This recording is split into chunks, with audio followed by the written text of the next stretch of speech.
Ready?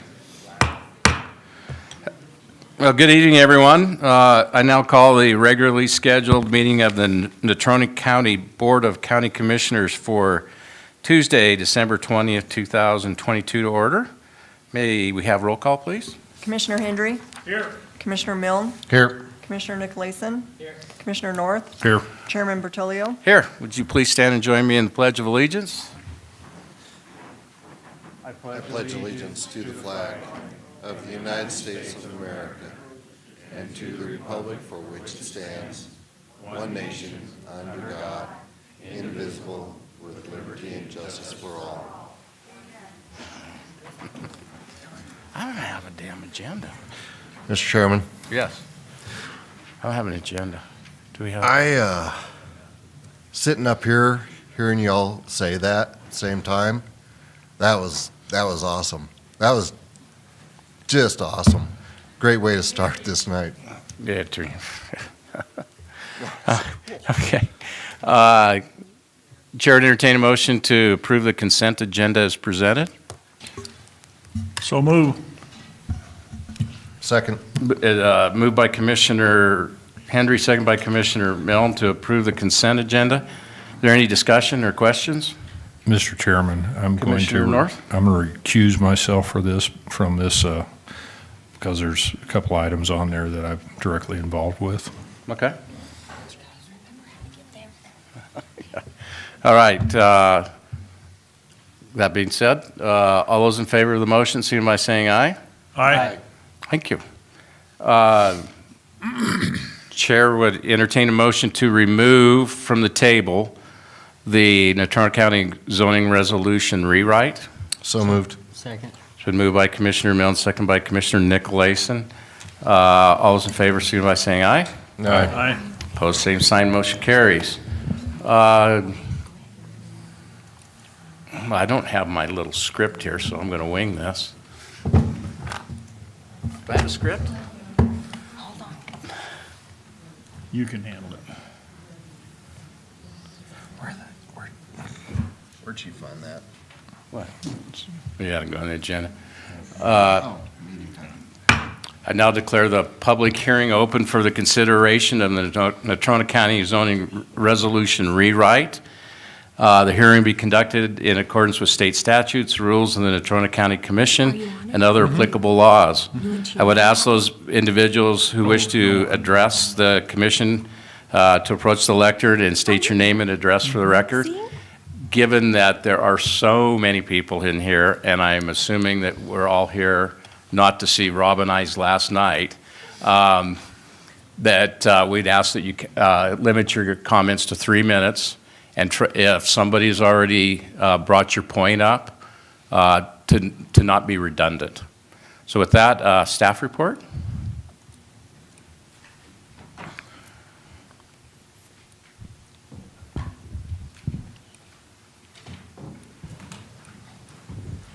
Good evening. You might have to pull out a little. Can you hear that? There, that's better. Is that better? Mr. Chairman, the agenda tonight for this is to review again the process and timeline, the public comment overview, and the BOCC revision summary for the rewrite. For our general rewrite standards, we detailed how parcels of land can be used. That's along the lines of our 2016 comprehensive plan and supplemented with the county subdivision regulations. The goal for the zoning update was to modernize and simplify the language to reflect the community's desires and best practices, to align with our 2016 county development plan, and to update and clarify definitions for ease of use, to make the right things easy, and to balance flexibility and certainty. Our mission statement from our comprehensive plan is that Natrona County is a unique place to live with the abundant natural, cultural, and historic resources, open spaces, and outdoor opportunities. We as a community cherish our values and quality of life. We understand that the economy of our county is changing, and we recognize that our existing economic foundations and the necessity to strengthen and diversify the county's economy. We wish to preserve and enhance our cultural and historic heritage and our community values while enhancing our quality of life through responsible growth. This process began back in December of 2020. It's gone through multiple steering committees and planning and Board of County Commissioners, and we are now 2 years down the line at December 2022. We've had 3 open houses. Out of those, we had 280 open house attendees, 15 community interviews, 219 questionnaire responses. There were 11 steering committee work sessions, 130 public comments on the draft, and 2,115 views of the draft. We've had actually 4 county commissioner work sessions. Public comments, 30 public comments on the revised draft have come through, with 325 views of the online draft. The BOCC held work sessions to review on November 29th, the 30th, the 6th, and the 20th. So what is left is the final formatting of the document. Thank you. Any questions for Ms. Turner? I'm sure we'll have you come up and do some clarifications as we go along. So at this time, I'd ask those individuals who wish to speak in favor of the zoning rewrite to approach the lectern. Anyone wishing to speak in favor?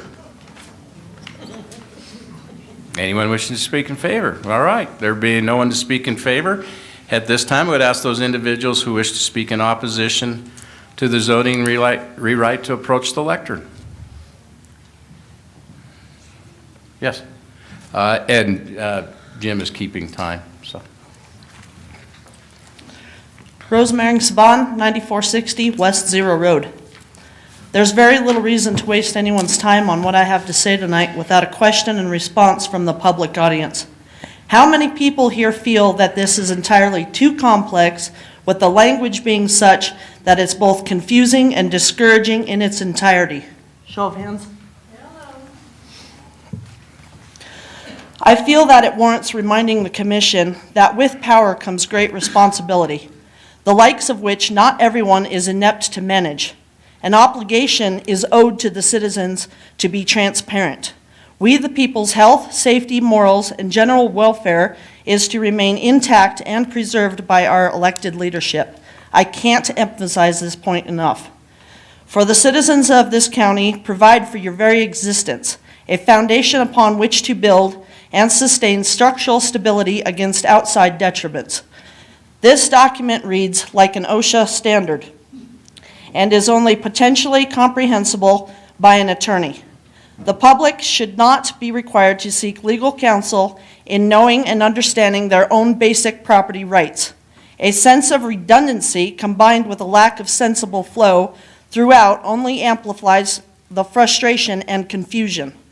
One example of a multitude of these contained throughout page 96, Family Child Care Center or Home, owner occupancy, home or business owner must be the primary resident, rather than breaking it into 2 separate sections when essentially it's the same requirements without the extensive confusion associated with all the breakdown micromanaging. Why do we really need zoning in rural areas of the county? Mr. Bertolio's statement at the December 6th meeting was that we'd be just asking for trouble without it, because Natrona County is a very large metropolitan area. So is it the belief of the commissioners that people are incapable of governing themselves since you wish to adopt this resolution? Cheyenne is a much larger metropolitan area with the Front Range of Colorado influence, and Laramie County only has partial zoning. Zoning provisions should be limited to those which only impose a financial burden on the citizens. Examples would include the $235,000 paid to Logan Simpson, building in floodplains, where groundwater or water wells can be contaminated, on unstable ground, irrigated land, prime rangelands for grazing, dense or heavy weighted traffic on roads not designed to handle restrictions or weight, etc. That is a issue on Poison Spider and Zero Roads. What has been produced here does not serve the interests of the public in those matters of health, safety, morals, and general welfare, when again, nearly every aspect of our lives is to be permitted or penalized, burdening us without legitimized costs. Such is the unequivocal fact with permits, as I previously discussed at the last meeting. Okay, I'm sorry to Everybody interrupt. give me- She can have my 3 minutes. Continue. Most of us do not want this much zoning in the unincorporated areas of the county or this overbearing overreach you want to adopt to gain control. As Mr. Nicolason stated in the last meeting, he knows some people who want even more zoning than what's being currently proposed. That's typical gaslighting. The roughly 20,000 people in the unincorporated area of Natrona County don't care what the city of Casper or the surrounding towns and municipalities want for our private properties. As we stated about a property tax petition that only one of our commissioners refused to sign, we don't like the language. We'd rather stay on the outside and not be involved. Is that okay? There are HOAs and subdivisions with covenances for those people wishing to live out of town in a controlled manner. I will reiterate that most of us have been stating our needs of limited zoning and that we want our Constitution upheld, that which grants us our rights and liberties over our dominion, that which you have been sworn to uphold. The community vision and county vision are two separate concepts that cannot be conglomerated into one world order with the agenda you're pushing. The current document from 2000 was referred to as a more comprehensive land use plan. This should be named a more compulsory manifesto. It still very strongly suggests that it serves only two purposes: to generate yet another revenue stream and to benefit developers in generating revenue. So one purpose, in fact. The overreach contained in this will undoubtedly create new Hitlers, those who will exercise authority in what you have created by removing personal accountability and common sense. It matters not if you hear topics and opinions repeated here tonight. We have repeatedly expressed our concerns about this for several months, and you have not made substantial changes in minimizing, simplifying, or eliminating what would be necessary to justify the time and money spent. Since it was our money, in fact, with no question regarding what we wanted, the current plan changed, or zoning for that matter. We demand that this be tabled. I made calls to zoning and planning in our neighboring counties, and I would strongly suggest that you consult with them as well to avoid making, shall we say, uninformed decisions. This draft was viewed outside of Natrona County, and the language was said to be ambiguous, and it would behoove you to understand this document in its entirety before its approval. It will impact the future, changing Wyoming values forever. Table this. We're not asking you. And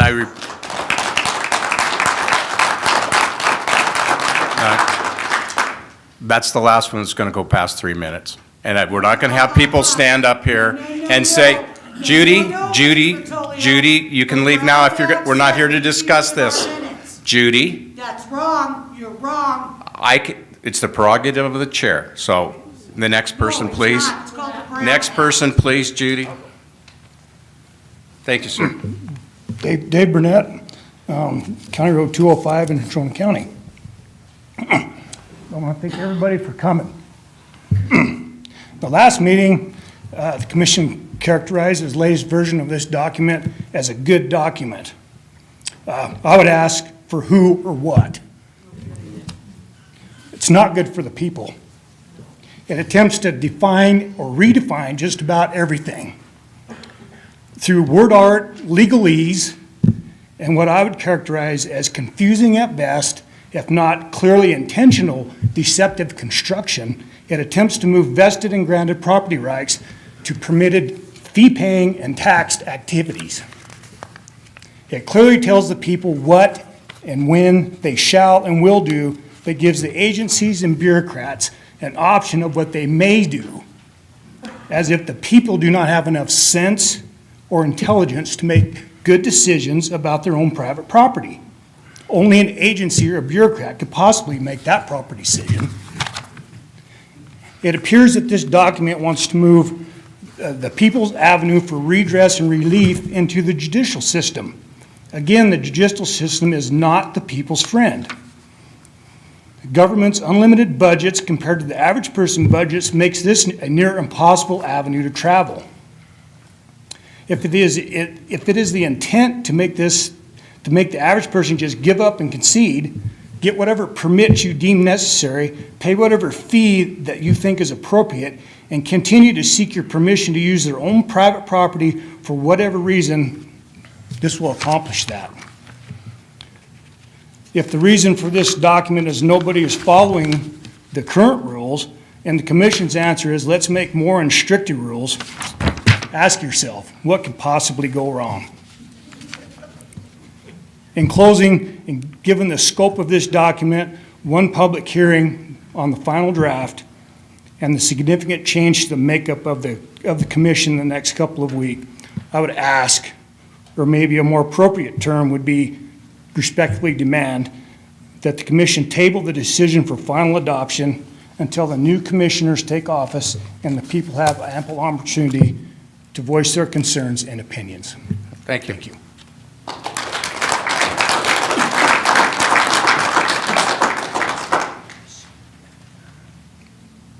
Go ahead, next, if you want to line up, or, No, we'll sit and. okay, next. Anybody?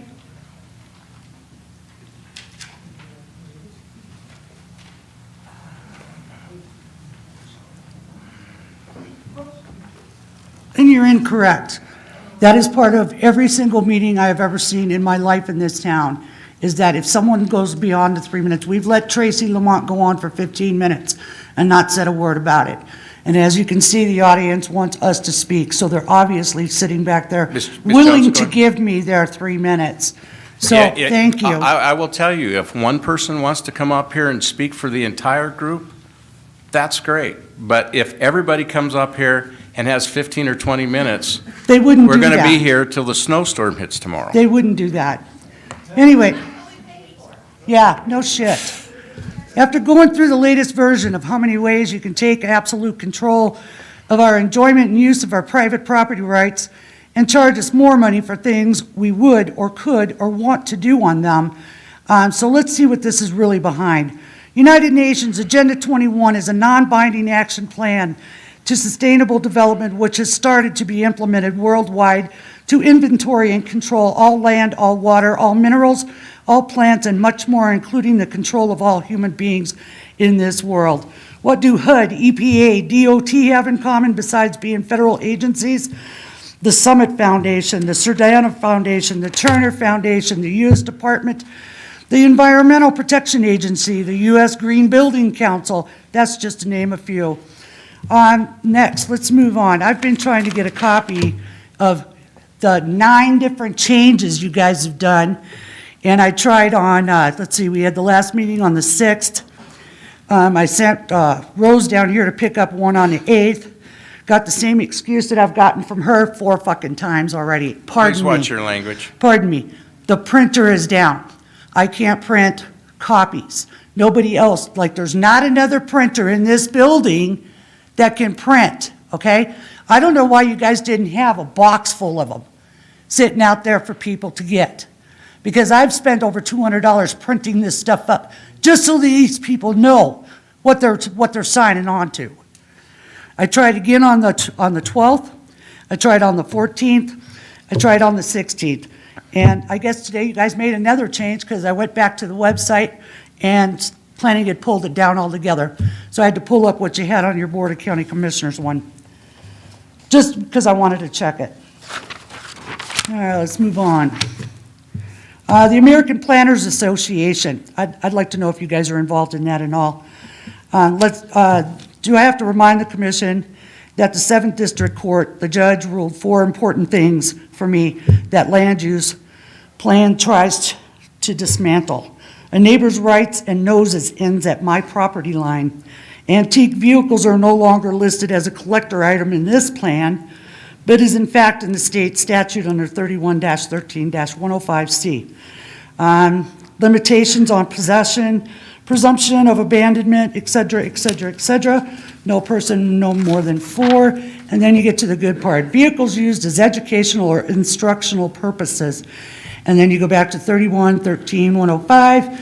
Vehicles 25 years or older and held solely as collector items is in fact okay to have.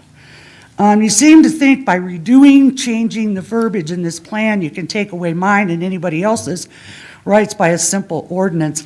I'm saying you guys need to table this. I have never seen a bigger mess ever made. And you might be a nice gal, Christie, but you're in over your head, sweetheart.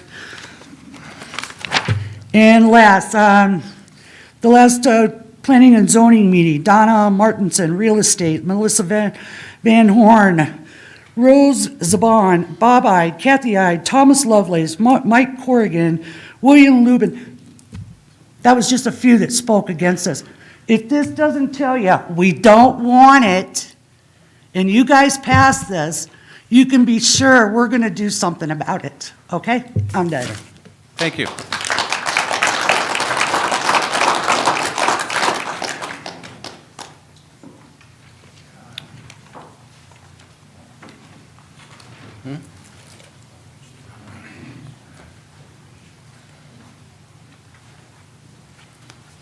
Harvey Annis, and I'll give you my card so that you'll...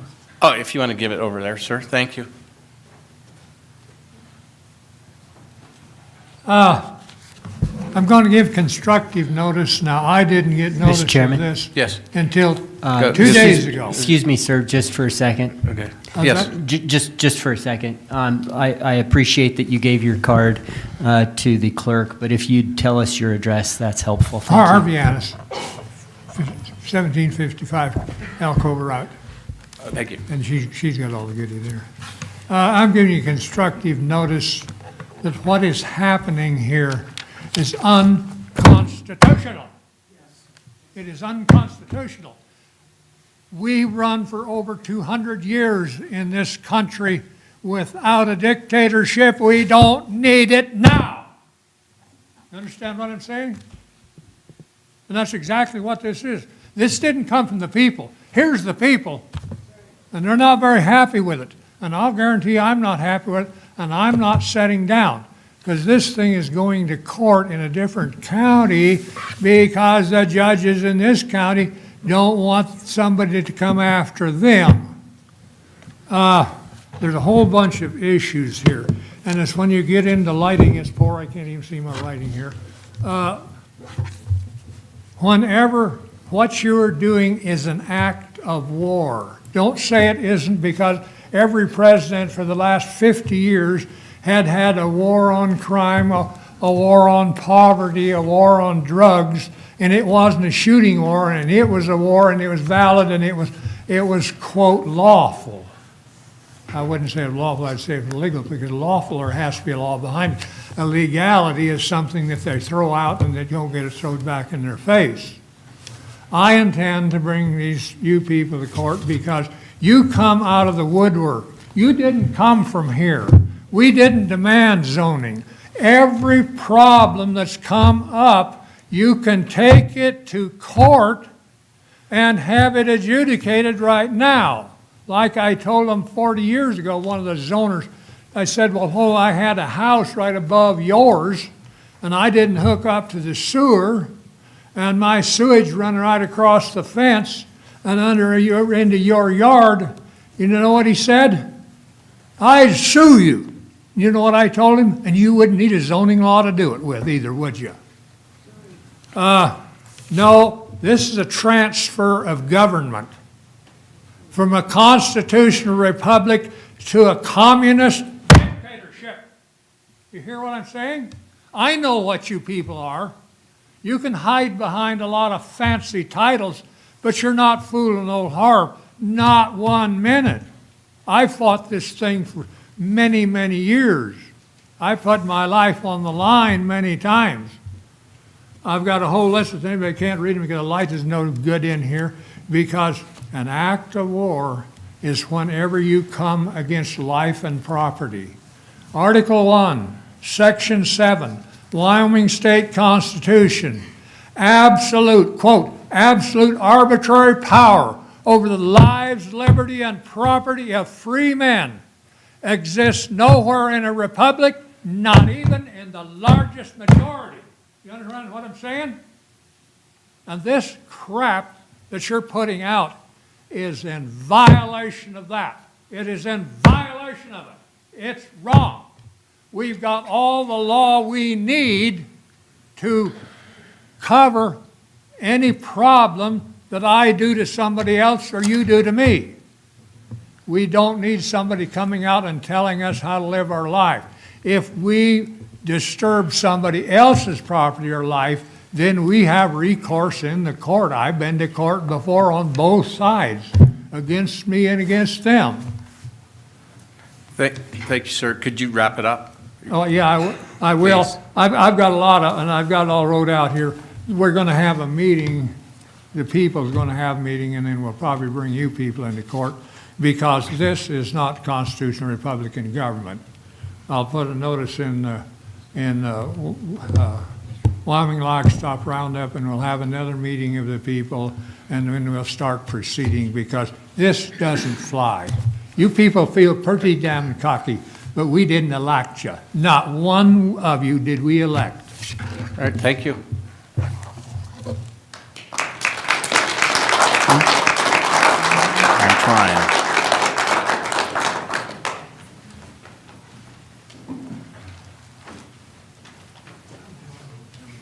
A little over. Good evening. My name is Cheyenne Houston. Address is 4340 Hideaway Lane.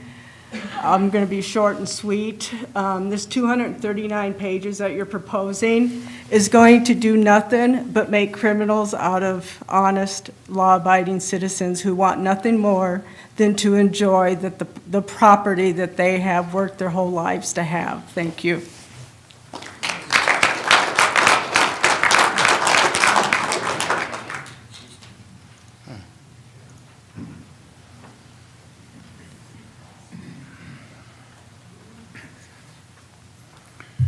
Dennis Baker, 2021 Brighton Street, Casper. Represent the Casper Board of Realtors.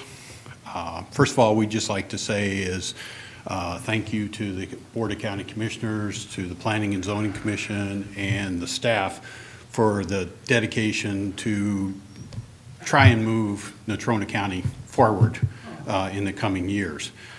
With that being said, the document, the resolution document that has just come out as of the, I believe it was the 9th of December, is a complex document, and trying to compare the current document to the other document takes quite a bit of time to see how it is. And I know that a lot of times there's been some discussion about that it's clarification and that, but it takes time to go through that. So we are asking from the Casper Board of Realtors is for you to just consider giving the public additional time to review this document so that there can be meaningful comments made back to you to make sure we get this document right.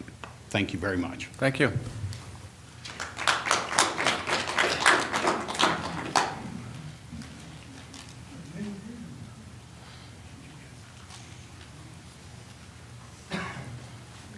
John Stevenson, 6694 Poison Spider Road. I think we're doing going through the same thing we did several years back. I know what this is all about. It's about money and power. You guys are enjoying the power, and the money part of it is the gentleman that was just up here. He said it, and if you kind of read between the lines, he's a realtor. And so the people, the poor people that are out in the country, they're trying to live a life, a dream life, and they don't have the money that you folks have. And so they have to live meagerly. They might have to have a pile of wood, a two-by-fours and stuff to build a little corral for their kids' 4-H project. So yeah, a pile of wood doesn't look very good. But the realtors want everything cleaned up so that the property value will go up. I understand that.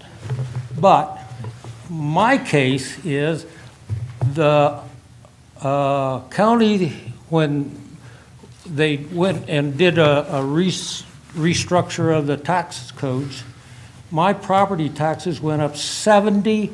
75%, not 5%, not 6%.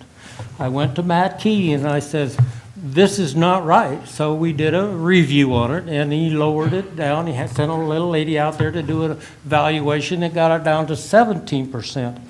17% is still a high number to your taxes to jump in 1 year. That's a big number. I agreed to that. Times change. However, I asked him, why is this happening? And he says, it's because of the neighborhood. Your neighbors, that housing development, their property brings up my property value. Wrong. My whole property is an alkali pit.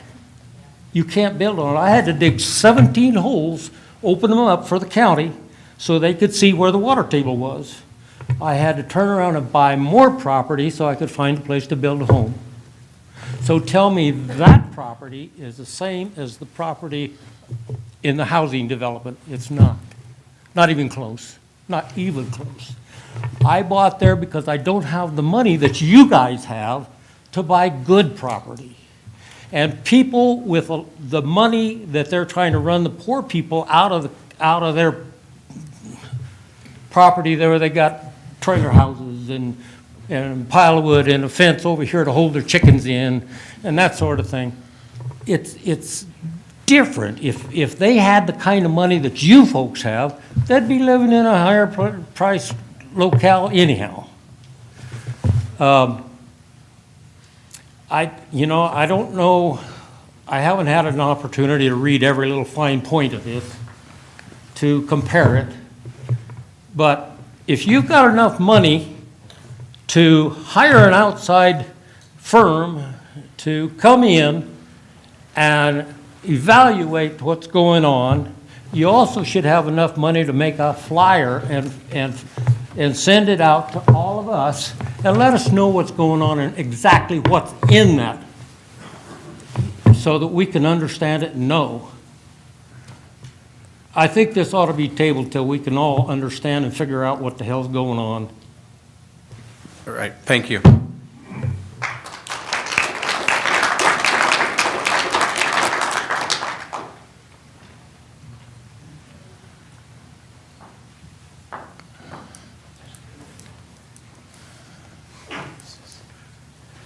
Good evening, Commissioners. My name is Terry Winggerter, 1427 Hornchurch, Casper.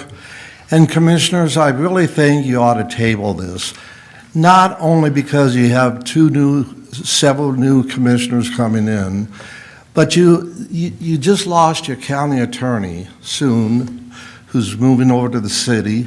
And the county attorney is, as you well know, of course, is in charge of the planning department.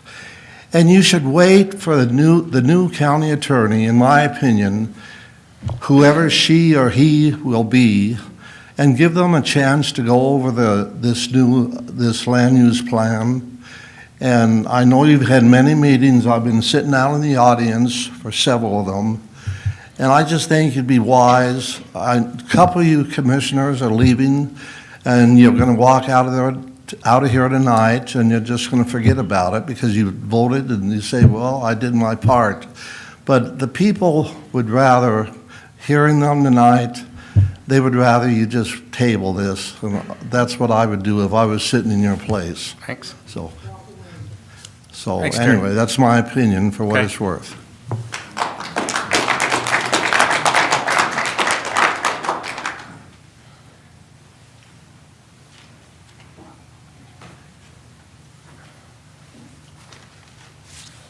My name is Hank Bowers. I live on 8 Mile Road. And I've got a letter, but it's going to be read by proxy because I've been getting shots in my eyes and they don't cooperate. But anyway, this is 2 pages out of your Wyoming Commissioner's Handbook. Okay? It pretty well delineates how this proceeding should have transpired, but it did not. Okay? And I have the one question I have How come we have not seen a copy of your final draft? What happened to it? Wasn't the final one? There's one posted online right now. Huh. When was it posted?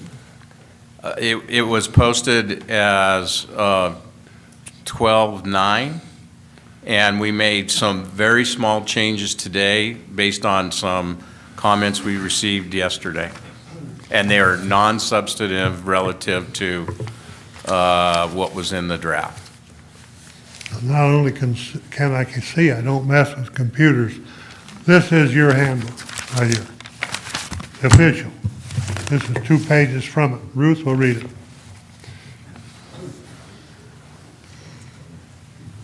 The Administrative Procedure Act requires that specific procedural requirements must be followed by all agencies. Recent judicial decisions on the APA have focused on the record available for judicial review. If someone appeals a case before a Board of County Commissioners, the courts want an adequate record so they can review what actions are taken. They want to know what the issues were, whether the procedural aspects were followed, and what basis the commissioners used to make a decision. If the court, from reviewing the transcripts of the hearing, the evidence, and the documents determines that there was basis for the decision, they normally affirm the decision. However, the court will not affirm a decision if it cannot determine the basis for the decision. The decision still must be in accordance with law and cannot be arbitrary or capricious.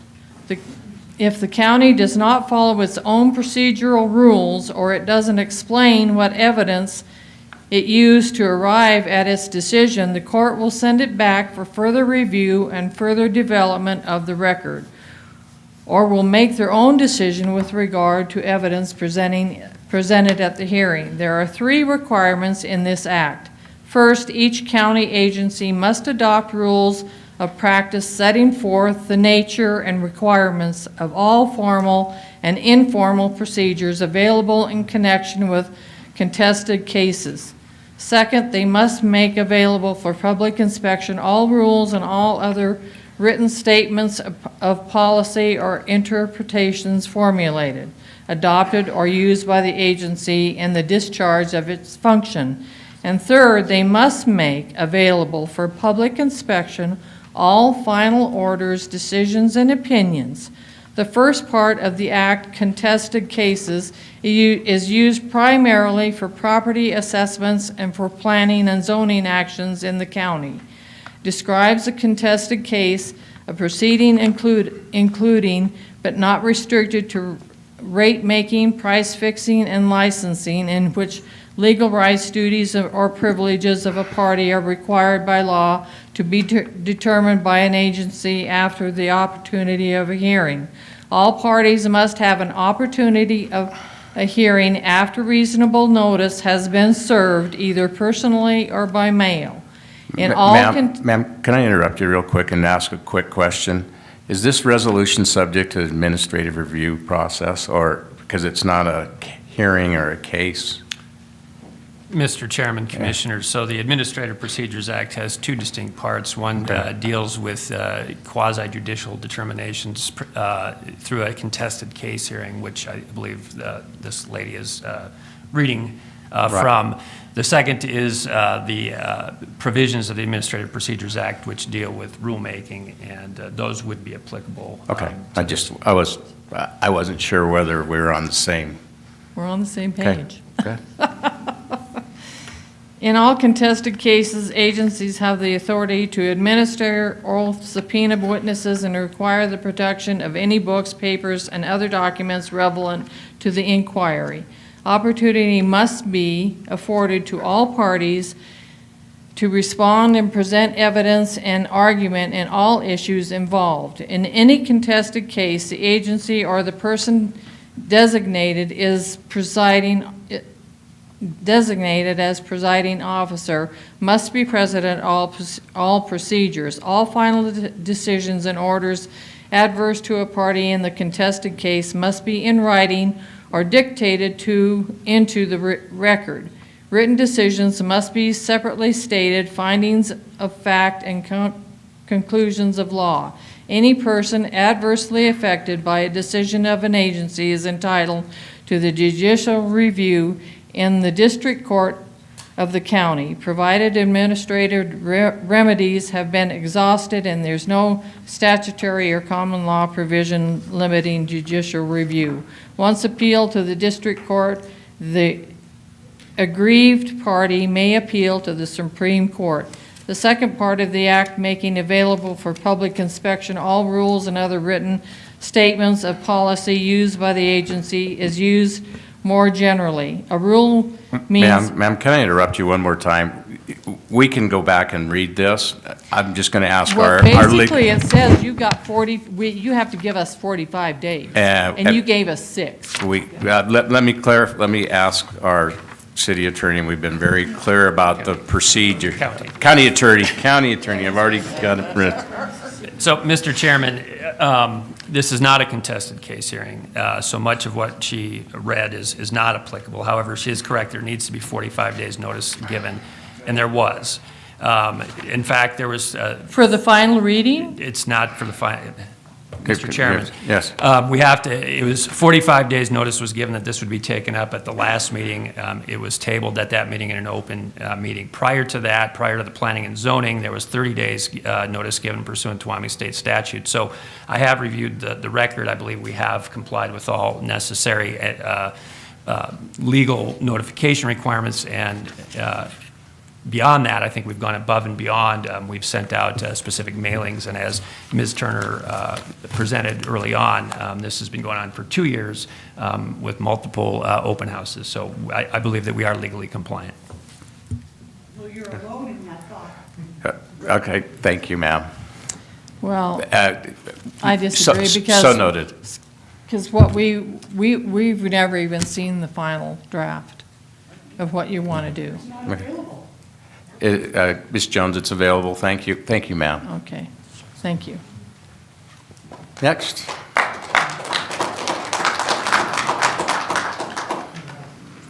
Good evening, Senator-elect I. Thank you. Oh, excuse me. That's right. You guys, I got a city attorney over here, and you changed all that a couple of weeks ago, Yeah. actually. Thank you, Chairman Bertolio, members of the board. My name is Bob Ide, 3838 Garden Creek Road. I don't want to be redundant. Everybody said it real well tonight. I wish I had Harvey Annis's speech. It was pretty good. I was recently elected to the state legislature, and I ran on a platform of more freedom and less government. And this zoning debacle is the complete opposite. It's more government and less freedom. And I don't know what we're missing here tonight. There wasn't one person here that spoke in favor of this. And I just don't understand why we're even considering it. I mean, people are talking about tabling it. I think it should be scrapped, and I think the 2021 should be scrapped as well. We can govern ourselves. We don't need the government to take care of us out there. The people are speaking tonight. I'm representing them too. A lot of these people are in my district as well. Not that I carve it out to that, but I've gotten a lot of calls on this issue as well, not just for my own personal reasons, but from other constituents. And we need to get rid of this. I don't think anybody, there wasn't one person here tonight to speak in favor of this at all. There wasn't one. We've got 6 counties in this state that have no zoning laws at all. You know, I think it's Johnson, Converse, Crook, Goshen, Weston, Washakie. There might be another one in there, but I think we need to go that path. We need to go backwards. We need to get less government in our community here in our county. And I appreciate what you guys do. Congratulations on your last night, I guess. Sorry that's what it is, but that's thank you for your service, and I appreciate your time tonight. Right. Thank you very much.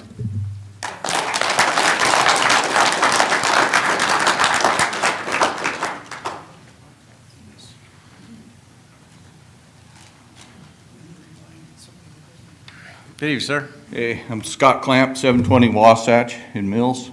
Sometimes if you listen, material presents itself. And I heard somebody talking about real estate and stuff. And my family's been doing union mason for over 100 years in Wyoming. And I want to know when people's going to start being responsible for letting people build in areas. I mean, years ago, they quit developing Sagewood because the problem it had for the city. And then a new developer comes in and decides to put more property and more houses in there, and it's allowed. The Eastgate end, I worked on a lot of homes there, and they invented real estate is what they did. Because when we was kids, we used to hunt all them little fingers. So what they did is they brought earth in there and filled up all that stuff and made lots for these people to build on. And you got $1 million, $2 million homes that are sinking up there.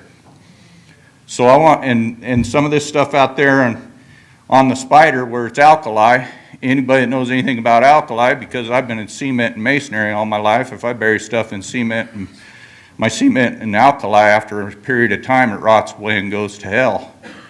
And so we need to be careful of where we're letting these people build. And if you're going to allow them to build in this area, it shouldn't just be the builder that's responsible for the damage. It should be the people that allowed it, whether it's the county, the city, or whoever.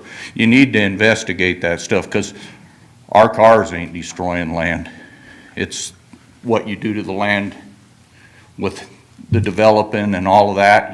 Wyoming's big. We can spread out. And if we'd spread out, then our neighbor's stuff wouldn't bug us so much. Thank you. Thank you.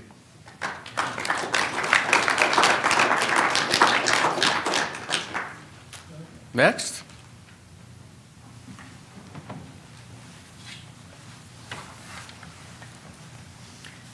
Brenda Ford. I live out in Coal Creek, 12331 Gary Dome Road. And again, I'm not good at talking at this place, but as I listened to all of this, I just wished you guys would pay attention to us, because we're the ones that have been paying for all of this stuff. I've been here for several years, 60 years, something like that. And I come from other places. I love Wyoming, but I see Wyoming disappearing. And it looks like we're turning into a Park City. And Park City was beautiful farm country. They moved everybody out, and all the big dogs came in. And that's what I feel like's happening here.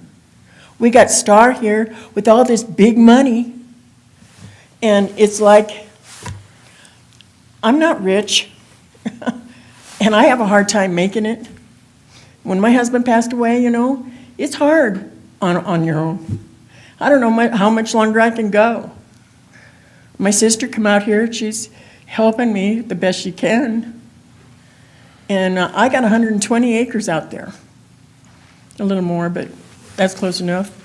And I like it because I don't want to be moved in on. I don't want to have a lot of people around. I try to keep my place up the best I can. I mow around my house.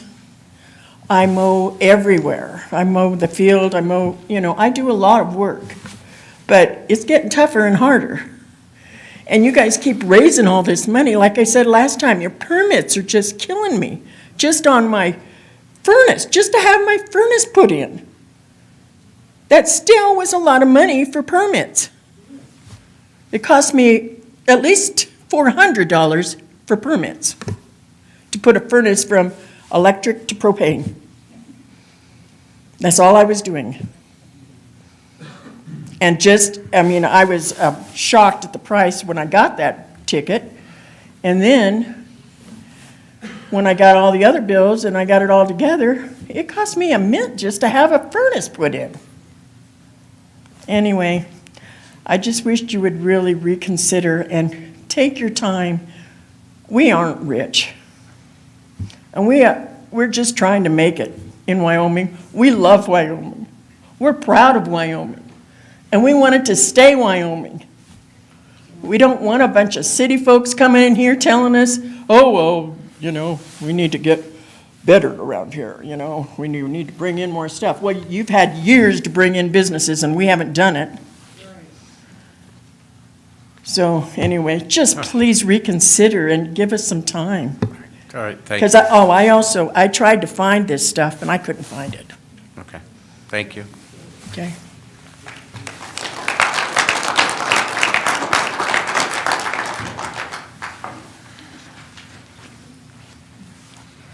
Hello, Commission. My name is Brendan Eberhard. I reside at 20750 West Poison Spider Road. I mean, a lot of stuff has been said, and I understand some of the complexities of the website. I've also been trying to send emails with comments, and I keep getting the emails returned. Daimler stuff that I keep saying bounce back. And so I don't have time to bring everything up, all the changes I would recommend. The thing I want to say is, back in the 90s and even in the early 2000s, my grandfather saw the changes that were going on, insisted I go to school. I'm a fourth generation rancher here. And even the town of Mills was named after an ancestor. And they insisted I go to school, which I did. Ended up spending 10 years to get a degree in architecture and city regional planning, in which time I also served and helped write zoning laws in towns like Delano, California, Rancho Mirage, California, and doing work in San Luis Obispo, California as well. This zoning is very confusing. Persons could take what's said there and twist it. You can make it work for you or against you. So it just really brings it up to enforcing court matters and just kind of creating a mess. And so, I mean, I've heard a lot of talk about tabling, and it's kind of interesting that you did do a rewrite. So now I know I'm going to use the old one to help start my fire for this cold spell we're just about to hit. But and all this zoning that I did work for during those 10 years, this is really by far the most confusing and elaborate, which amazes me because all those cities in California that I talked about, they're bigger than anything we got here. I mean, this was dealing with populations of over 100,000. And I just want to say that this is a very confusing, very complex plan. I appreciate the work that went into it, having had to work on these plans with teams of people, but for our little area, and I just say the past few commissioner meetings that I've been to, I keep hearing this hurrah for people still keeping farmland, trying to preserve farmland and ranch land. This plan is going to kill that. It's going to force it out. This is what my grandfather was fearing would happen here, why he wanted me to go to school to find a different degree, to find a different path than ranching. I didn't listen. I got the degree, but I decided to still do it. So it's what I love. So I just caution against creating something that's going to destroy what made Wyoming, Wyoming. Thank you.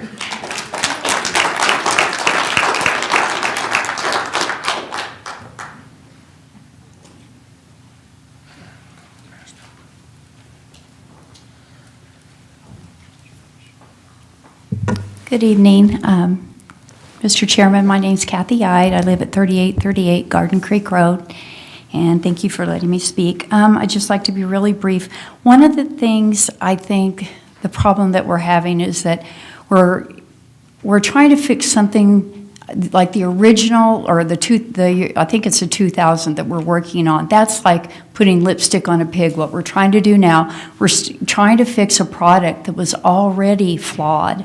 And so what I would really urge and ask anybody here tonight that would want to, work together and possibly present this to you, but as Bob mentioned, there's 6 counties that do not have zoning in Wyoming, and one of them, Converse County, the statute requires that we have a land use plan at least. And as I'm looking at Converse County's land use plan, it's only 34 pages. Just imagine, the reason most people are living in the county is they just want to be left alone. They want freedom. They don't like that heavy hand of government.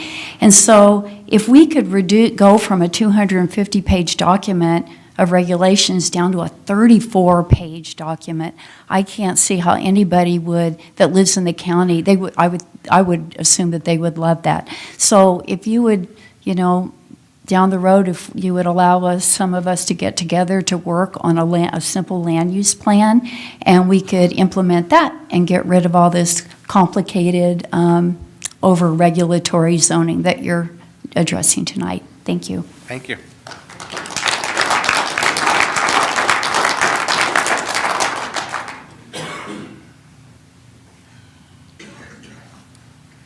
Anyone else?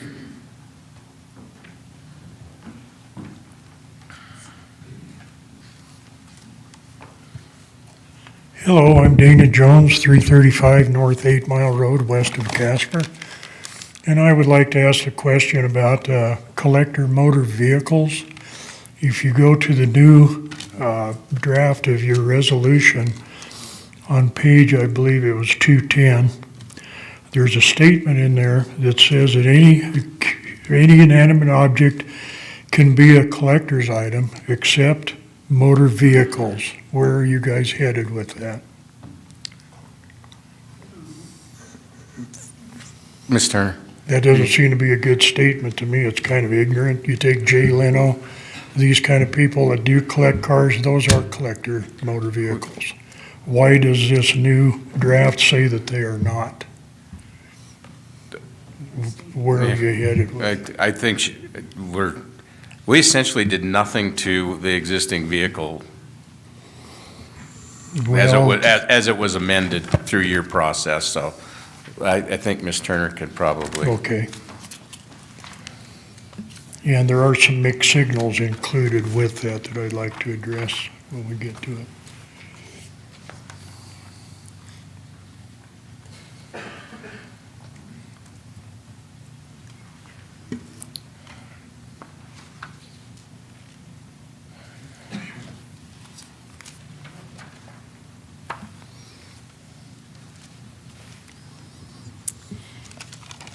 So we have vehicles defined as the unregistered and operable vehicle storage is how we have addressed those issues. Within that, we have RAM, urban ag, light industrial that's a non-residential use, high industrial as allowing 6. After that, we are asking that they be screened across the board on all of the other zones, including light industrial that is residential. You have 1 unregistered and operable vehicle. After that, the rest of them can be screened. Yeah, we did not address collector motor vehicles. There is a difference. So in our definition of vehicles that we went over today, we exempted antiques, we exempted the sports cars.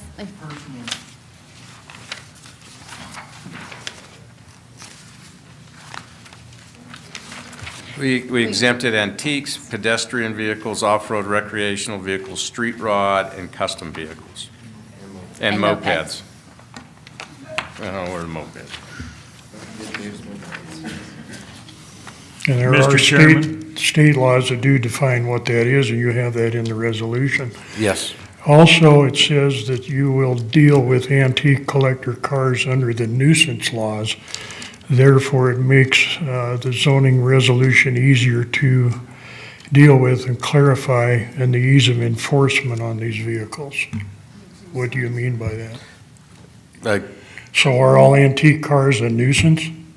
No. I'll let County Attorney Nelson address why nuisance and zoning are two. Yeah, Mr. Chairman, so nuisance under Wyoming statute exists or is defined, the process is defined separately in statute, and so we're bifurcating that. So I think we're very cognizant of the statutory provisions allowing antique collector cars, and I think that's what the zoning draft attempts to address. It's my interpretation that these documents do not say that an antique collector car is per se a nuisance. If there was to be any enforcement, it would have to meet nuisance criteria, which is a separate and distinct definition under statute. And I would look to Ms. Turner to make sure that I'm explaining it fully. Mr. Chairman, that's correct.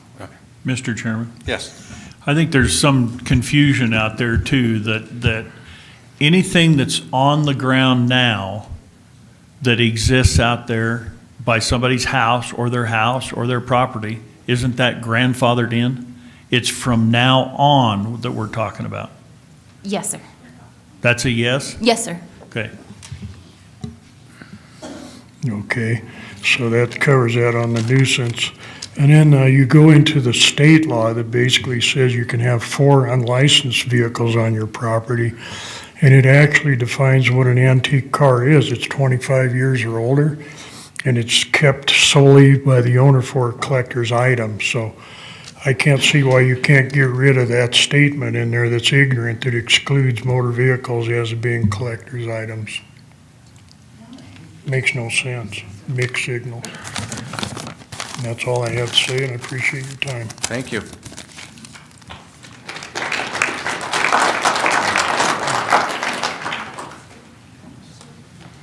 Mr. Chairman, gentlemen, Dallas Laird. Office is 4 blocks from here on Center Street. I just have a question, mainly for your county attorney. I like to keep people out of litigation. I don't necessarily like getting them involved in litigation, so I'm thinking of the county now, because I'll be a commissioner in a few days. I'm looking at some things that seem to say that 45-day appeal time runs from the last action on this document. And there were changes made today, so there conceivably the 45 days doesn't start running till you're absolutely done making amendments to that. Now, would I swear to that under oath? No, I would want it researched, but what I would want is the county attorney to give me a memo, because these appeal times, boy, they're tricky. People get in a lot of trouble with these down at the Supreme Court and in district court. I've dealt with these kind of deadlines my whole life, and if you file something too soon or too late, you're dead. So there's some question in my mind that with the amendments made today, obviously if you look at it in the short term, these folks didn't have time to object to the amendments you made today. And so I think that could, gentlemen, affect the entire document. But I'm only saying I would like you to be really careful with this, because there's people out here that have litigation in their eyes and they're on fire with it, and I'd like to, and I know you don't want to see the county in an expensive lawsuit either, especially now, but I'd really like to make sure on that one. Thank you. All right, thank you.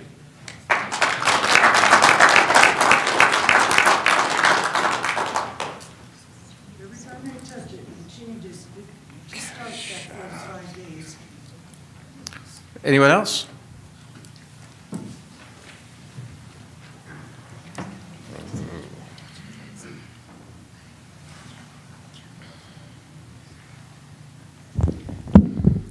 Jeanette Ward, 1600 East 26th Street, Casper. I'm also the representative-elect in District 57. I agree with most of the previous comments tonight, but especially with Bob and Kathy Ide. My question is, who will enforce these new regulations, and how much additional staff and funds will these regulations require to enforce? I see within this document things like references to the Code of Federal Regulations, the Federal Emergency Management Act, the number of parking spaces that adult entertainment establishments must have, and the number of days campers can be parked on private property. Most Wyomingites rightfully bristle against references to federal control. When regulations increase, freedom decreases. Please don't do this.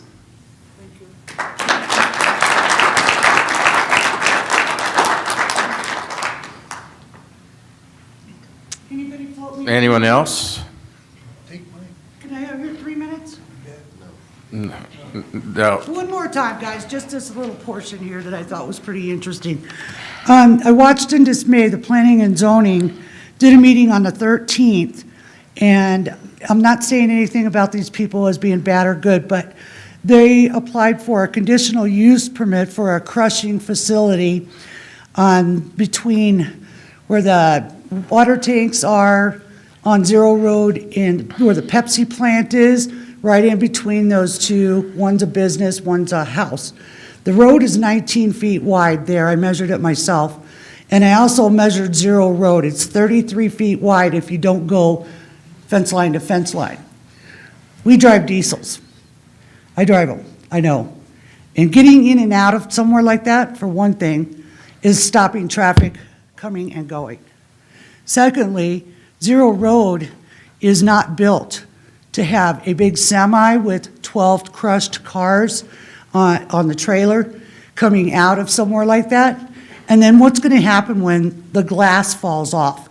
Part of the tail lenses light fall off into the street. It's going to be a perpetual flat tire to us. You know, and the point I'm making on this is 8 years ago, you guys hated what we were doing. You know, you accused me of doing everything under the sun, of dismantling and selling parts and all of this good stuff. And here, they're gonna get a permit in the middle of a residential area. That big lady, the lady across the street's got that vegetable stand.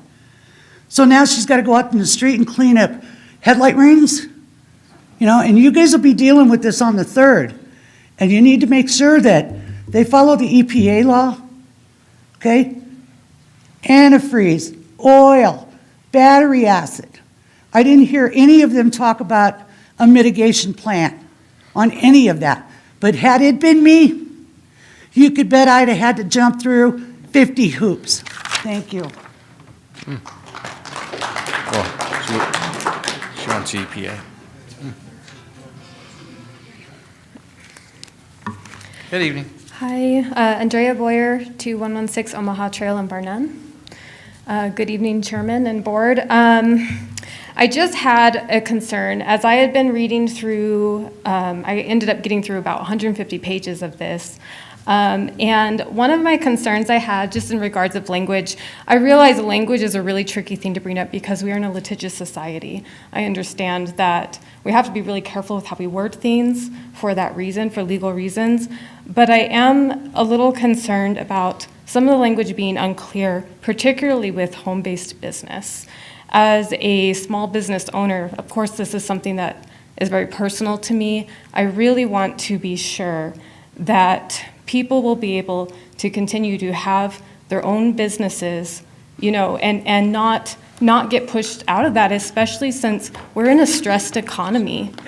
And people should be able to have every opportunity available to provide for their families. So that is the concern I wanted to bring, is just the language of that. Like, I have like on page 22, where it is mentioned, as well as, hold on, I'm trying to find it here. I think it's 138. Anyway, so just as a reference, as you can see some of the things that I'm seeing. Anyway, I also want to thank you too for all the time that you've put into this. I know that this is quite an endeavor and I appreciate it. So thank you for your time. So what exactly is your concerns on that page? Because there's on 22? Well, on 137, because let's see. Like on 22, I know like you guys are working on changing, it's 2.05.07, if I'm saying that correctly, urban residential A intent. The intent and purpose of the UR district is to establish and protect a medium to high density residential neighborhood.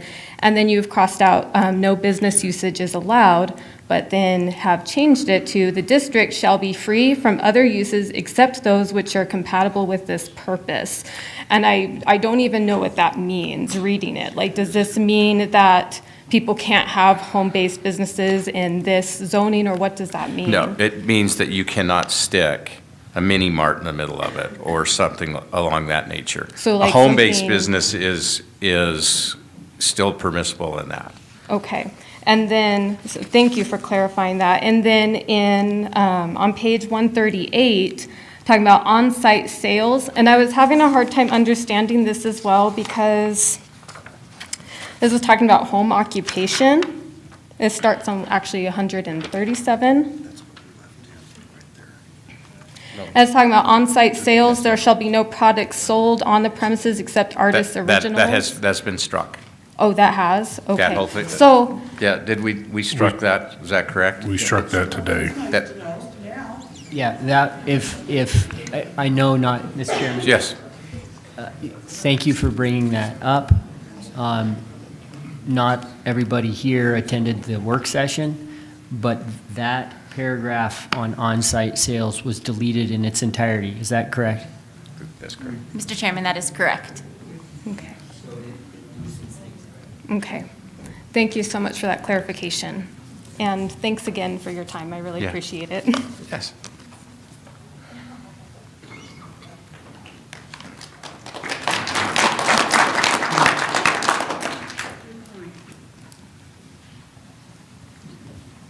Hello, gentlemen. Stephen Hansen, 4340 Hideaway Lane. Listening to everything that's gone on just this evening, I'm going to request, I really request you guys to put this off another 45 days for review from the changes that were just met today. I would like to see you guys, I'd like to see it thrown out, the whole thing. But I would at least ask you to please table this until we get a new attorney. Mr. Nelson goes on, and let's get a new county attorney in there. Let's get the other board members seated. Let's take a fresh look at this. There's changes made today. There's a lot of disgruntled folks. I would please request that you table this until these guys get underneath them, and then we'll talk to them. The changes that you've made today, it's not going to set well. It's just not going to look right, and that's not who we are. Please, let's table this. All right, thank you. Thank you.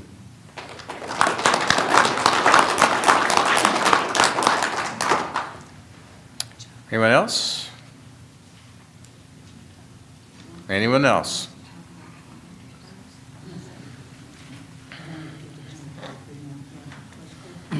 Tim Kalavy, South 8 Mile Road. Has been reiterated here several times, we need to keep this simple. We need to get rid of a lot of the stuff that we don't need. Most of these people that live out of town have moved out of town because they don't like the city regulations. If somebody wants to live in a manicured lawn, there's subdivisions that'll take care of that. If somebody wants to have 32 cars, whether they're junk, whether you consider them a nuisance or somebody else considers them collector's items, that's their business. If I don't like what the neighbor does, we'll work it out with the neighbors. You know, we've been to the point where we should be able to work with each other. We don't need a lot of people telling us what we can do and can't do on our own land. If I want to build a tack shed on my barn, well, I shouldn't be able to do that. You've got to take at least minimum of 3 days to get a building permit. Then it takes another minimum of 3 days to get that permit approved, inspected.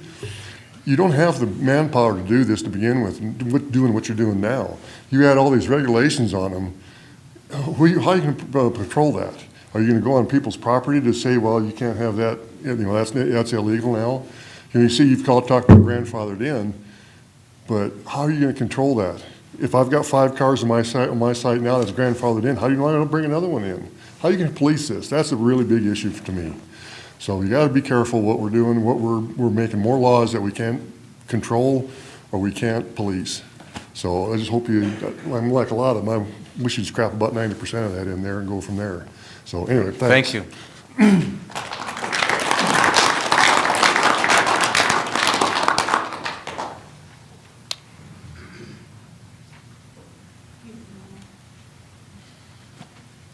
Good evening, Commissioners.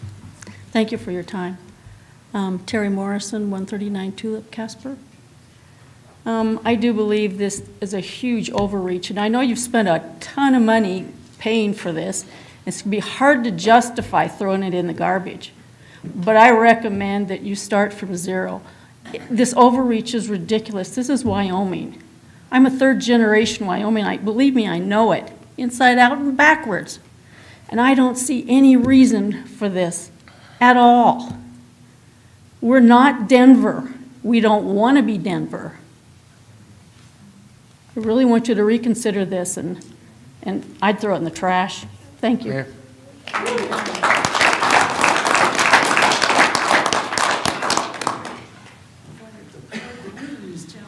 Anyone else? Can I just say one thing? Yes. I really appreciate everything that you guys have done and tried to do for us. But you've heard the people, and I just want to wish y'all a Merry Christmas. Thank you. I have a quick question. Again, sir, your name and address for the record, please. Okay. My name is Hank Bowers. I live on 8 Mile Road. I have a quick question, and that is, you said that you have access to the Wyoming Handbook for County Commissioners. Okay, and on page 60 and 61, how the hell come you haven't read it? Because you're in absolute violation as that is printed. And your 45 days will start from wherever you made the revisions to the final draft. That part I know. But anyway, in there it gives a procedure which we can do to appeal, and that's any 25 people, which I think we have more than that here, or any group composed of 25 people can appeal, and it will go either to the state or the county, and we'll be represented by counsel, and then we'll have our appeal. So that I am all in favor of instituting that program. So we'll follow your rule book when we do this. Thank you. Great, thank you.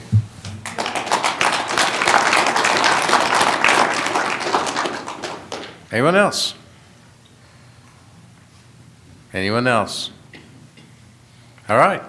There being no others to speak against the zoning rewrite, I now declare the public hearing closed. Well, there was nobody for. Discussion?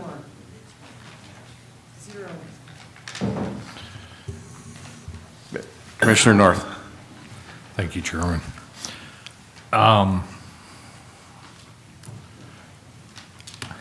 I still have some issues with the process that we've gone through. The biggest problem that I have is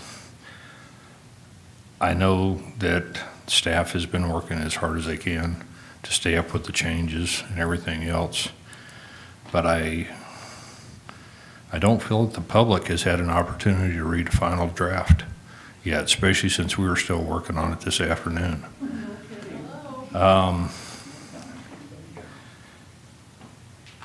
I do believe in transparency. I do believe that it's been 20 years since this came out, and the rewrite with that, and I would rather us take our time and make sure this is done right, so that it's something that we can live with, and so the people of Natrona County can live with. Let me make a Robert's Rules error here, correction. The chair to entertain a motion to approve, and then if we want to table, we can do that. So, Mr. Chairman. yes. For purposes of discussion, I will move to adopt the amendment to the recommended planning and zoning resolution as set forth in the December 9th, 2022 Commissioner Working Version, which includes the changes made today at our work session, and which also includes the appendices. Thank you. Okay. Is there a second? Mr. Chairman, I'll second. Okay. It's been moved by Commissioner Nicolason, seconded by Commissioner Milne. Now discussion. Okay. Commissioner Nicolason.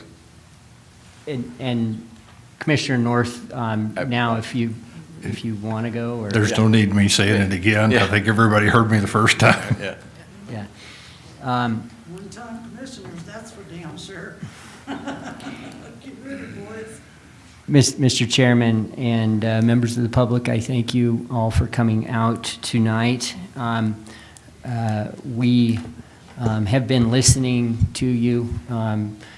I have been actually quite impressed with staff, and specifically Christie's work with a lot of members of the public in processing the comments submitted and putting them in a matrix and helping us understand what the public has been talking about. We've heard from a lot of people tonight. I think I've also heard from, and I know the commissioners have heard from a lot of other members in the public that aren't here tonight, but we've been hearing from them for the last 4 months. You know, we had a work session today, and I think that we actually didn't make hardly any changes. I think that, you know, with respect to one of the members of the public that mentioned difficulty with submitting a comment electronically, I was able to do that and got confirmation of my test tonight and didn't have any issues submitting a comment. So, you know, I think we have been listening, and I don't think that it is appropriate for us to delay this further. I think that what's appropriate is for us to take this document and allow the county to move forward with it and allow the county to and future commissions to make changes to it. I think that the people who have concerns that this document's confusing honestly haven't spent a lot of time with it. I think that it is organized quite well. I think that this is a balance between having a community we can be proud of and private property rights, and I think this document does a good job at doing that. Thank you. Please, you've all had your chance to speak. Now, let the commissioners, if you want to boo us when we make a decision, that's fine. Commissioner Milne? Sure. Yeah, I also want to thank and recognize everybody that's come out, all the public comment that we received, not just from y'all, but from the people that were out there prior to and that can't make it in for whatever reason. I do think staff has done an excellent job, not only the current staff with Chrissy, but the past staff as well. I want to recognize that there was a lot of contribution from the prior employees as well as the steering committee, subcommittees, everybody that's worked on this, from the fire to the mountain to the whole thing. It's just been a long, arduous process for the last 2 years.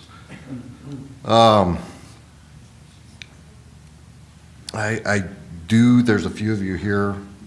I really want to let you know I appreciate the comments, the public comments of the meaningful comments that we were actually able to take and work from. Those really did help us. So with that said, I think right now, Natrona County, in this point in time, we're at a unique point where we can't be like those 6 other counties. We're going to have to be like those 17 other counties. Between Casper Mountain, between RAM, industrial, urban residential, and commercial, the influx of population that's coming, in, I think zoning is necessary. This is, like Commissioner Nicolason said, a very good, in my opinion, balance between private property rights and development. And unfortunately, zoning has been identified as a necessity by prior boards. We didn't come up with this. We're trying to rewrite it, make it better. What we have right now is not that. this isn't new. Most of this rewrite is just that, a rewrite. Most of this has already been, it's in place right now. We're all living under it right now. So what we're trying to do is have a positive effect for this community, for our community, and I believe this moves us forward. Thank you, Commissioner Hendry.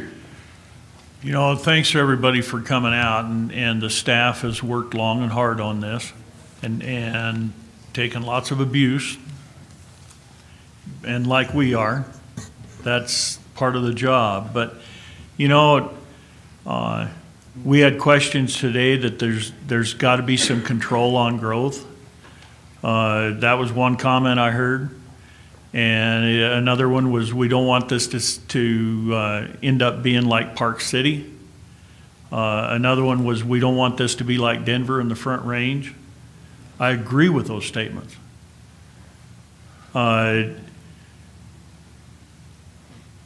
You know, if you don't want it to look like the Front Range, you have to have rules. And those rules are zoning. And I wasn't all for it when I got here 16 years ago, but I understood after being here why it's there. And there was a question about, we just need a land use plan. Well, we have a land use plan. We just updated that not too long ago.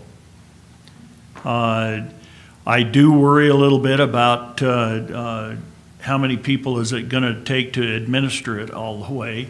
And really, we don't do it all the way now. But so I do worry a little bit about that. But there's a lot of people out there that if something goes wrong, if their neighbor does something that they don't like, the first thing they turn to is either the sheriff or the county and say, we need to do something about that. Well, that's zoning. So anyway, the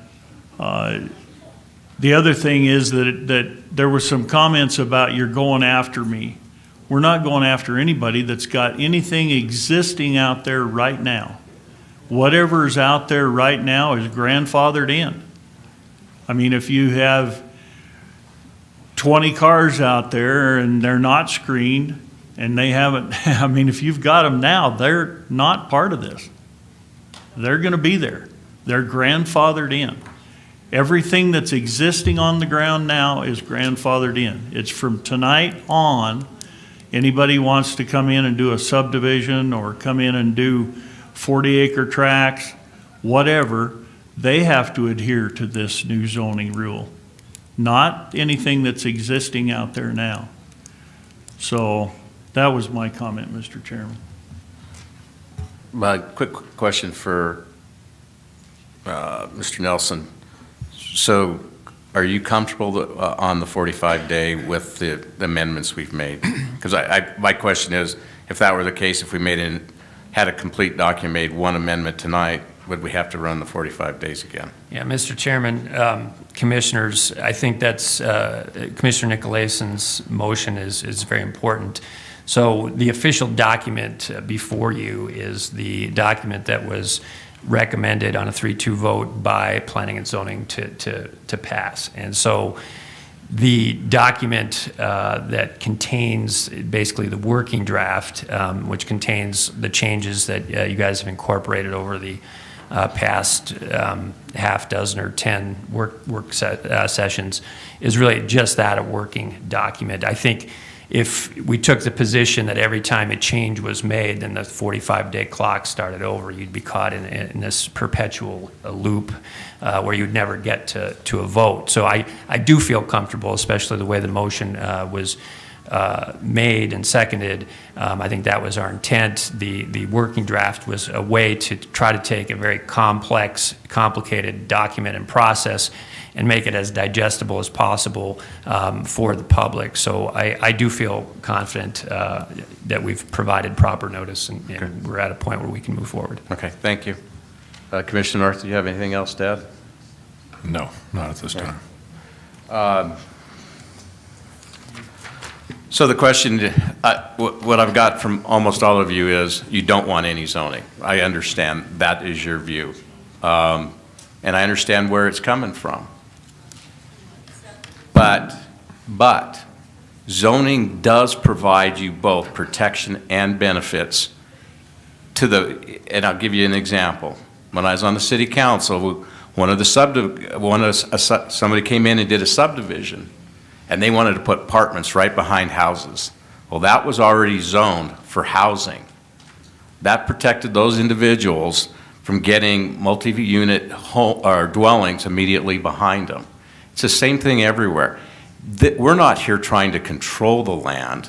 We're just trying to protect some of the property rights that are out there, that when you buy a piece of property, you know what the expectations are, not just for what you have, but everything around you, so that there is that protection from you. So that is the benefit of zoning, and I understand it also you lose some protections in the course of that. So I want to address a few things that were said. Money and power. You can't, this job's not worth the money that you get paid for it.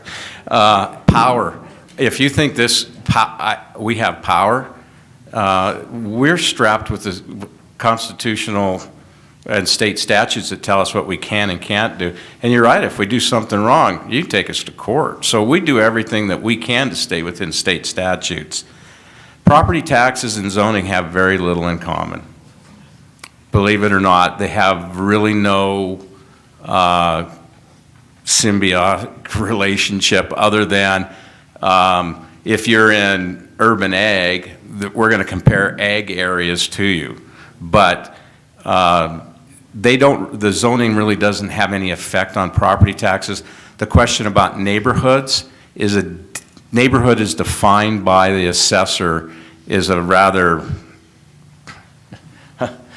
nebulous thing. It doesn't mean necessarily everybody immediately adjacent to you. It could be somebody a ways from you, and that's how the assessor does it. So zoning has no effect on that. We've done everything we can to take the confusing and conflicting stuff out of this, and I don't think we're ever going to write a document that anybody's going to say that we've got it perfect. Permits. I don't know if we address permits and zoning to any significant degree. So that is usually done when you go to get a permit to build. The 6 counties who don't have any zoning don't have a metropolitan area with a foothill and a mountain on top and lakes and everything else around. I don't disagree that when you get farther out, maybe zoning doesn't even need to be there, or maybe what we have tried to do is keep those restrictions on that land as minimal as possible, because we recognize that's ag land. We don't want to get involved in that ag operation, but the closer you get to the metro area, the more chances you have for conflicts. And the zoning helps alleviate some of those, where we can say, you just can't put that there because of its general location. Staff requirements and federal requirements. We did everything we could to strip out the staff requirements. A lot of the uproar initially was the vegetation management plan. We said, why is this in here? How much staff is this going to take? We stripped that out from a shall to a should to a shall. What should? The recommendation, it's a recommendation, but not a mandatory. Federal requirements, you go through this document, we did everything we can to take out any reference to any federal or, in some cases, state requirements. We took out references towards wild grouse, wetlands as defined by the EPA or DEQ, even DEQ. We left those on the DEQ's table. We said, we're trying to focus on just Natrona County. We're not going to use their terminology. If there's a big enough project out there, it's going to go before the DEQ. They can put their stipulations on it. We didn't need to do that. So that's why I find it comforting, because that's one of the things we did in going through this. What was one of them? The Wetlands Mitigation Bank something. That just got the big X. So there's a whole bunch of things we just simply said, that's not Natrona County. It's interesting, Ms. Jones brought it up, that this crushing site out here, she wants the EPA involved in it. So, okay, when do you want us to be in your life and when do you not want us to be in your life? So that, the government is a necessary evil in your life. We want to keep it as small as possible, but it's something we have to have. So I'm done with that. Is there any further discussion? All right. Chair, being no further discussion, all those in favor of the motion signify by saying aye. Aye. Aye. Those opposed? Nay. Nay. Motion passes.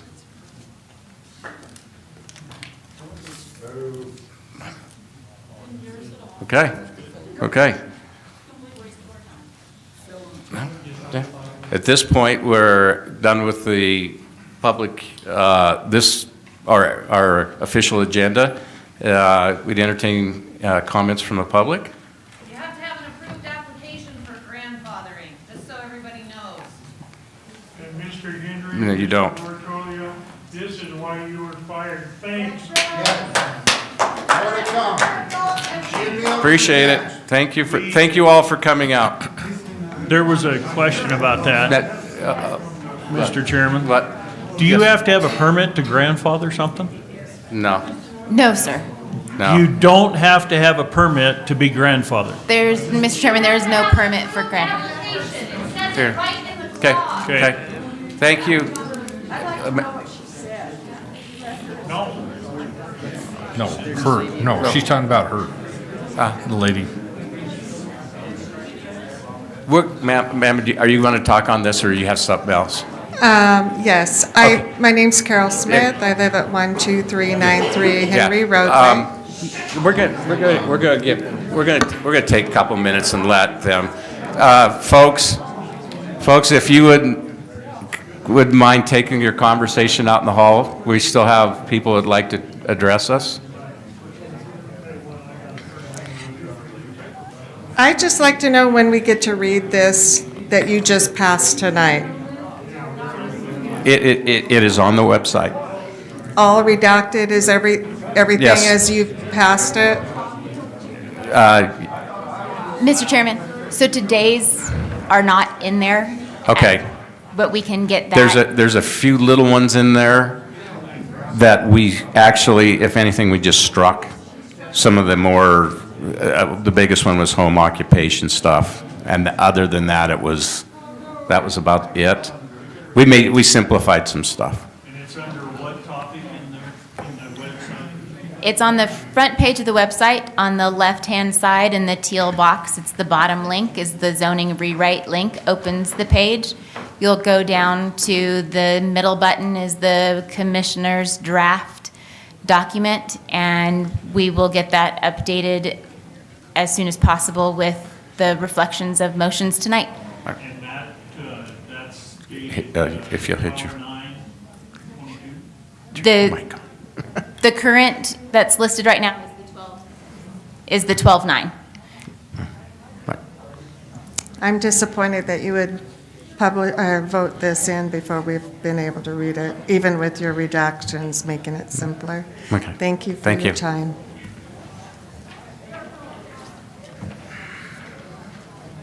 Anyone else? Yes, ma'am. Can you tell me where I go to find this? Go to the Natrona County website, Natrona, www.natrona.net. And I'm trying to get, that gets you to the main page. And then, where's it at after that? Oh. Oh. So if you go to that and click on the big Natrona County, Wyoming on the upper left-hand side, it will bring you to another page, and the zoning resolution rewrite is listed on the tab on the left-hand side.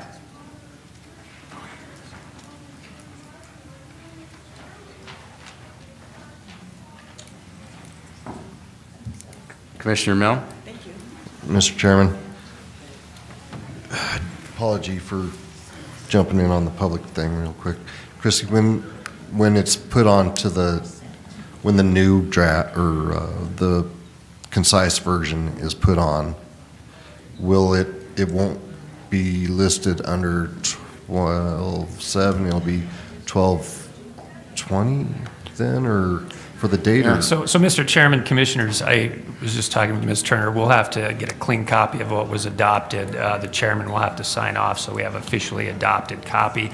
And then we'll discuss it, but I think then most of that stuff needs to be archived, and then it's just presented as the adopted 2022 zoning resolution. So and then the current, it could actually fit under the current zoning, because probably, it would be the current zoning. It would be, right. So I think we'll simplify that so there's no confusion, that it'll be very easily accessible, and I think it'll probably take us a day or so to get that sorted out. And it won't be, it'll probably reference it won't be draft, it won't be redlined, it'll just be the new draft. Is that? No, it'll be the the new zoning, yes. So it won't be near as confusing with the red and the blue and the whatnot on it. Okay? Anyone else? All right, there being no one else, commissioners' comments. Commissioner Nicolason. Thank you, Mr. Chairman, and thank you, Mr. Chairman, for a really nice 8 months or so. Your leadership has been great, and I've learned a ton. You've been a real valuable asset to the county and to the offices and staff. And you've got a wealth of experience, and you've got a great way with people, and you've got big shoes. They're going to be big shoes to fill. So thank you. And Chairman Hendry, you've even got more experience helping to manage the county, and I've learned a lot from you. And I don't know what the future holds for both of you. But I wish you both the best, and thank you. Thank you. Commissioner North. I just want to reiterate that it's been fun working with both of you two the last 2 years, and it's broadened my horizon quite a bit.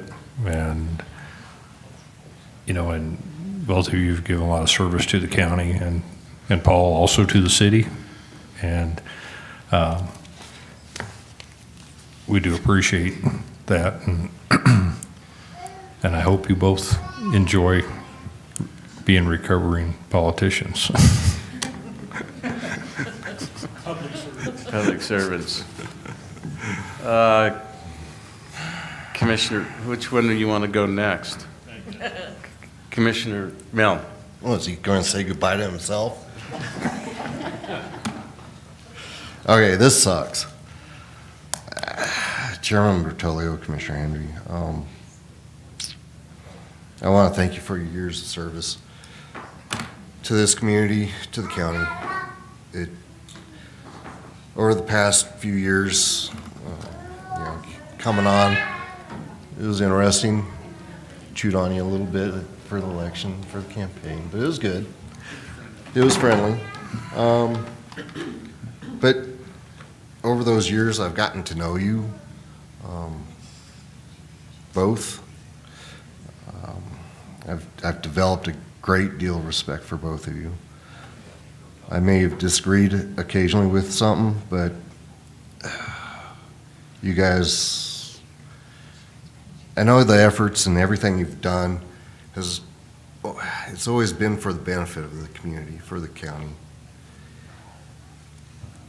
And I really, really respect that. The knowledge and the expertise that is walking out these doors tonight, it's going to be sorely missed. I'm not sure how we're going to do it, but we'll manage. It'll be ugly, but we'll manage. But it's been an honor working with you, both. And I'd like to think, not just as coworkers, but that we become friends. And so this parting is bittersweet. I hope future boards will be able to find the similar dynamics that we had. It's you guys that made this such a pleasure to be on this board. Truly was. So I'd say don't let the door hit you in the ass on the way out. But go ahead and enjoy your PIP status. Yeah. All right. Commissioner Hendry. Well, thank you, and it has been a while, 16 years, and I've really enjoyed it. I mean, we get eat on tonight, and that's fine. That's why we're in the seat, and we need to hear from the people out there, and we need to hear their voices. I would say that the 150 people, 100 people we had in here tonight, that's the ones that were concerned about it, but there's 20,000 out there that didn't show up tonight. And we had comments. This has been on the website for a long time. So anyway, these are tough nights, but that's why we are sitting in these chairs. But I've had a real good time. I've enjoyed being here. When I started out, there was 2 meetings a week in here, and we were meddling in people's lives a lot. And we don't do that anymore, and I appreciate that. But I really like all the friends that I've had in the commission, and got to know you guys, and thanks for your comments. But I'm going to miss the people in the courthouse. I've got a lot of friends in the courthouse, and I'm going to miss that. I'm going to miss the people. And I'll be around. Hell, I'll come back in once in a while. But my truck's going to be in the garage, and it's not going to know that we're not. Well, why aren't we going to town today? But I've really enjoyed it, and my wife and son, I'm going to go out and bug them probably a little more. And I've already heard once or twice, don't you have a meeting to go to?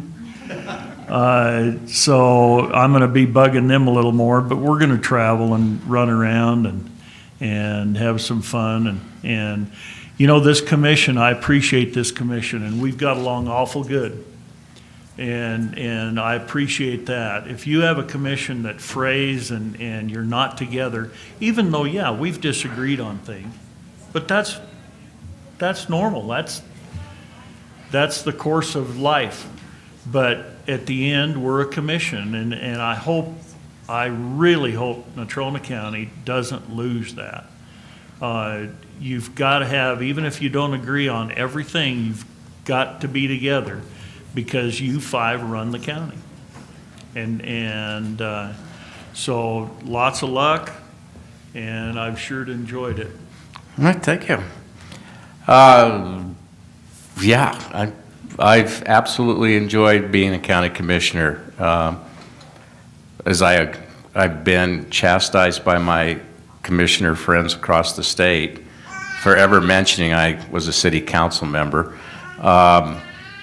as I like to refer to it now, the lower house of local governments, having to get to serve in the upper house has been a real honor and privilege, and especially to serve all the citizens in Natrona County. Not every decision we make, everyone even comes close to liking, but that's why we were elected to make decisions, and sometimes they're not very popular. We have, over the past years I've been on with Commissioner Hendry and Commissioner, Representative-elect Forrest back there, we've accomplished a lot in the past 5 years. We went through a pandemic together.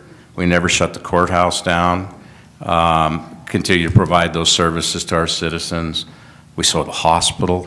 We're trying to get a new county health building built, a new library. We've done some pretty major things. And the reason we've been successful is this board has worked so well together. And, but really, we couldn't do it without our staff. And over the years, we've made some significant changes to how we staffed.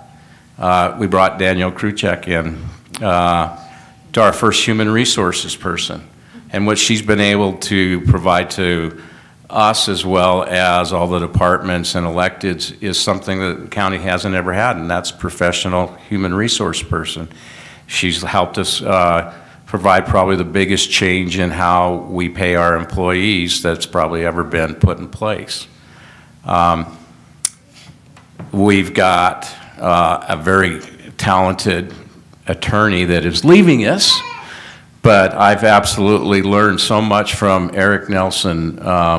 What he's given to the county has been just phenomenal.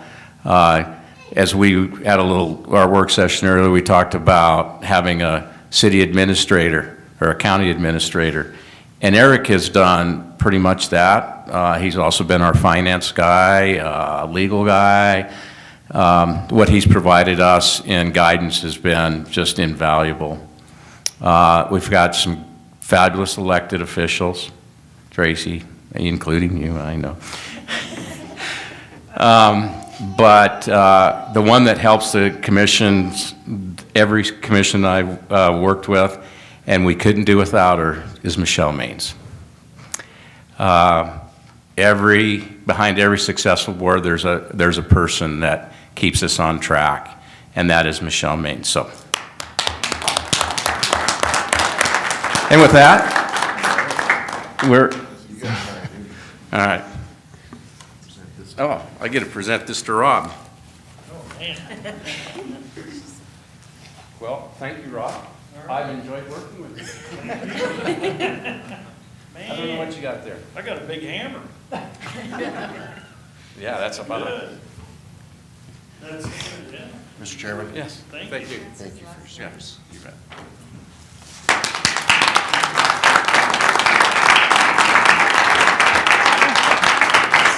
Thank you all. And with that, we're adjourned. I got to go see my little grandson back there. He's the one making all the noise.